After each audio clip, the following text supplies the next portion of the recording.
Olá, galera! Meu nome é Maria Eduarda Leal e eu sou aluna do professor Ricardo Freitas, que ensina a disciplina de Fisiologia aplicada à Fisioterapia. Bom, o meu grupo ficou para apresentar do ponto de vista fisiológico e prático o que é a facilitação neuromuscular proprioceptiva para um maior ganho de flexibilidade. Bom, duas palavras-chave são a unidade motora e a junção neuromuscular.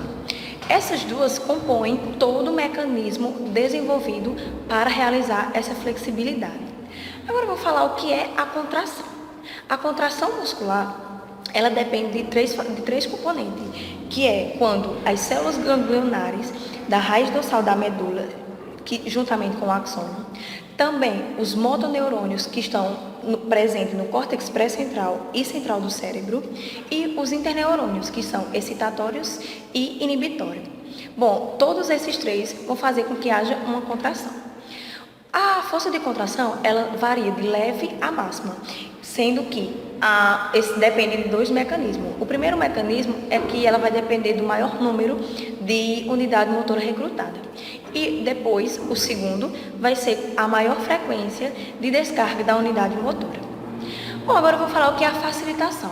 A facilitação, ela vai fazer com que tenha uma excitação excessiva, uma excitação bem maior, que vai fazer com que ela gere uma maior ativação do grupo muscular, e aí, juntamente com esse grupo muscular ativado, com a excitação excessiva e com a resistência, vai ajudar melhor ao indivíduo fazer o treinamento. E quais são os três fatores que produzem a facilitação neuromuscular proprioceptiva? É a quantidade reduzida de substância neurotransmissora mandada para um neurônio motor, que ele vai se tornar menos sensível. Então, nesses dois mecanismos, nessa combinação, vai gerar uma maior flexibilidade. E o que é tensão? A tensão, ela é marcada por um estímulo vigoroso que vai ativar o potencial de ação dos motoneurônios, que vai fazer com que as fibras musculares que estão presentes na unidade motora, elas se contraiam sincronicamente. E os fusos musculares, para que eles servem? Bom, os fusos musculares, eles vão fazer com que haja e recebendo o estiramento excessivo durante um alongamento, e aí vai fazer com que, para o músculo não se romper, ele vai se contrair. Então, nessa contração, vai proteger o músculo. E possui duas fibras musculares, duas fibras, que são as fibras extrafusais e as fibras intrafusais. As fibras intrafusais, elas são fibra nuclear do tipo bolsa, que possui a fibra nervosa anuloespiralada, que é tipo uma espiral, como a imagem mostra, e a fibra nuclear do tipo em cadeia, que possui a fibra nervosa raminho de flor, que elas vão se conectar diretamente. E ainda possui uma fibra eferente gama, que vai fazer com que reative os fusos musculares para que haja um estiramento e evite a ruptura do músculo. Bom, e nas nossas atividades do cotidiano, nós presenciamos muitos fatores de risco, muitas vezes, que é quando os nossos músculos, eles estão prestes a ter uma lesão, que é no caso da imagem também mostrada, que é quando possui um fator de risco que pode fazer com que queime a mão. Então, nós temos receptores sensoriais que são conhecidos como os proprioceptores, que são os músculos e os tendões. E aí, ele vai mandar informação, retransmitir informação de estiramento, de temperatura, de pressão, de tensão, de algo que possa danificar o músculo. Bom, e aí, como a imagem mostra, manda informação, a vela, ao queimar, porque é perigoso, ela manda informação por via aferente, que vai para a medula, por trato ascendente, chega no córtex cerebral, retransmite a informação pelo trato descendente e age por via eferente, fazendo com que a gente retire a mão do objeto ou de algo que possa causar um acidente. Nisso, o estiramento, o reflexo de estiramento, ele depende desses três componentes, que é o fuso muscular, que ele tem que estar ativado, que ele vai ativar para estirar o músculo. Tem a fibra nervosa aferente, que vai mandar a informação, e o motoneurônio eferente, que vai fazer a ação. Bom, isso tudo vai depender do quê? do órgão tendinoso de Golgi também. Porque é a combinação do órgão tendinoso de Golgi juntamente com o fuso muscular.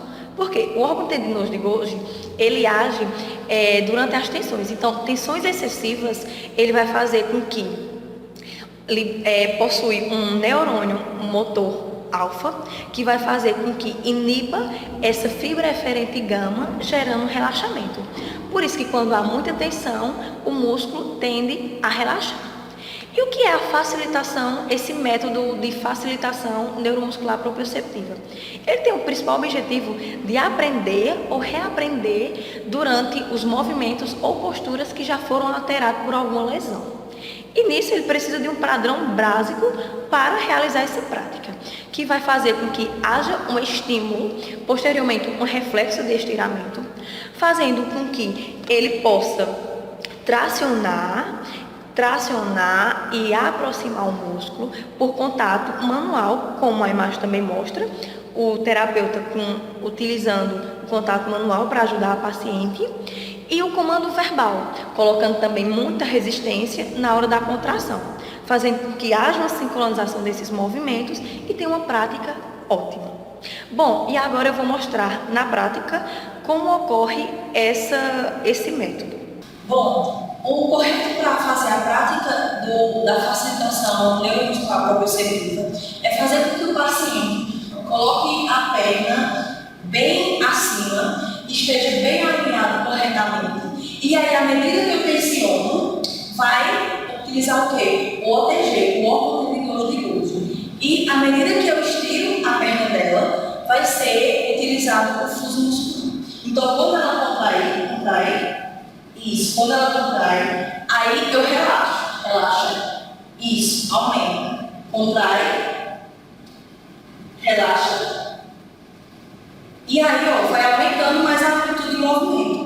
Então, os dois fusos, como já falei, agem sincronicamente para que aumente essa amplitude de movimento. Então, veja novamente, contrai, relaxa. E aí, tá vendo? Toda vez que eu contraio a perna dela novamente e relaxo, a amplitude de movimento dela aumenta cada vez mais. Bom, é isso, e assistam os próximos vídeos e obrigada.